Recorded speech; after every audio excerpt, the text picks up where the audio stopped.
తెలుగు రాష్ట్రం నుంచి కూడా కొన్ని డిమాండ్స్ వరంగల్ ఎయిర్పోర్ట్ కావచ్చు, కొత్తగూడెం ఇలాంటివి. ఎందుకంటే తెలంగాణలో హైదరాబాద్ తప్ప ఇంకో ఎయిర్పోర్టే లేదు.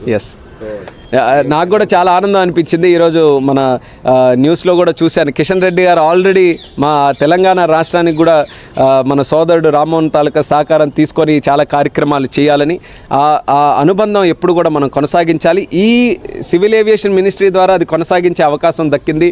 మా తెలంగాణ ప్రజలకు కూడా నేను చేరువయ్యే అవకాశం దక్కింది. కాబట్టి నేను తెలంగాణ మీద కూడా దృష్టి పెడతాను. అక్కడ ఉన్నటువంటి సమస్యలు మరి మాకున్నటువంటి సహచార మంత్రివర్గం కానీ, లేకపోతే అక్కడ ముఖ్యమంత్రి గారు కానీ, వాళ్ళ తరపున కూడా ఏది వచ్చినా సరే ఎక్కడ కూడా ఎటువంటి భేదాలు పెట్టుకోకుండా తెలంగాణ ప్రజల్ని దృష్టిలో పెట్టుకొని ఆ ప్రాంతానికి కూడా న్యాయం చేయడానికి ఖచ్చితంగా ఇచ్చేస్తాను. తెలుగు రాష్ట్రం నుంచి కూడా కొన్ని డిమాండ్స్ వరంగల్ ఎయిర్పోర్ట్ కావచ్చు, కొత్తగూడెం ఇలాంటివి.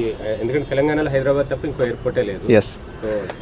నాకు కూడా చాలా ఆనందం అనిపించింది. ఈరోజు మన న్యూస్లో కూడా చూశాను, కిషన్ రెడ్డి గారు ఆల్రెడీ మా తెలంగాణ రాష్ట్రానికి కూడా మన సోదరుడు రామ్మోహన్ తాలూకా సహకారం తీసుకొని చాలా కార్యక్రమాలు చేయాలని, ఆ అనుబంధం ఎప్పుడు కూడా మనం కొనసాగించాలి. ఈ సివిల్ ఏవియేషన్ మినిస్ట్రీ ద్వారా అది కొనసాగించే అవకాశం దక్కింది.